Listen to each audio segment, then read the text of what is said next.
හොඳට ඉගෙන ගන්න කොල්ලෙක් කෙනෙක් ඉන්නවා. හොඳට පාස් වෙච්ච හොඳ ලකුණු දිනන කොල්ලෙක් කෙනෙක් ඉන්නකොට යනවා රිලේෂන්ෂිප් එකට. රිලේෂන්ෂිප් එකට ගිහින් ඉගෙන ගත්ත මට්ටමෙන් පල්ලෙහාට යනවා.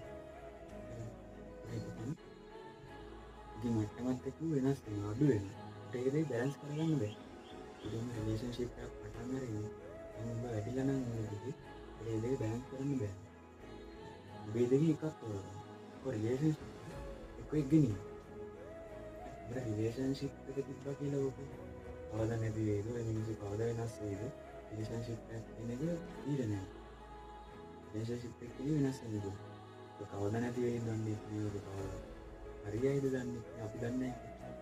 ඒකද ඉගෙන ගත්ත දෙයක් කියන එක කවදාවත් කාටවත් ගන්න බැහැ.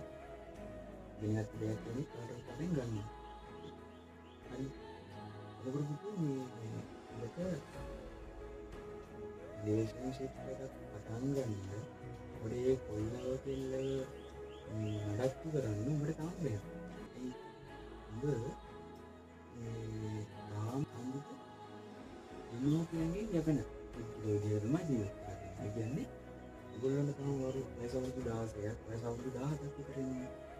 ඒකට උඹලට තාම දුක්බැක් කරන්න තරම් වයසක් නෑ. උඹට තාම දුක්බැක් කරන්න ඊටෙන් අවසරක්.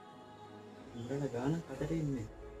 උඹ තව කොල්ලගේ කෙල්ලෙක් ගියේ නැත්නම් බර්ත්ඩේ එකක් සෙලිබ්‍රේට් කරන්න නැත්නම් අක්කර දෙයකට තෑග්ගක් කරන්න පාවිච්චි කරන්න කාගේ සල්ලි කිරිද?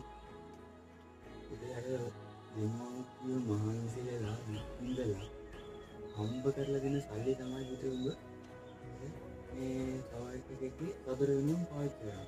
ඒක දෙමව්පියෝ දන්නේ නැහැ. දෙමව්පියෝ හිතන්නේ උඹ ඉගෙන ගන්න යනවා. මන්ති කියලා හොඳට ඉගෙන ගන්නවා කියන්නේ. මුදම දෙමව්පියෝ. නිසා පුතේ ඔබලා ඉගෙන ගන්න තියෙන කාලයක් ඉගෙන ගන්න ඕනේ. ඉගෙන ගන්න තියෙන කාලේ ලව් කරන්න නෙමෙයි. අසුබුතේ මේ ලව් කරන්න තියෙන කාලේ උඹලා දුක් විඳින්නේ. ඕනම කිව්වට මොනවද මොනවද කරන්නේ වල කාදාවක් නෑ.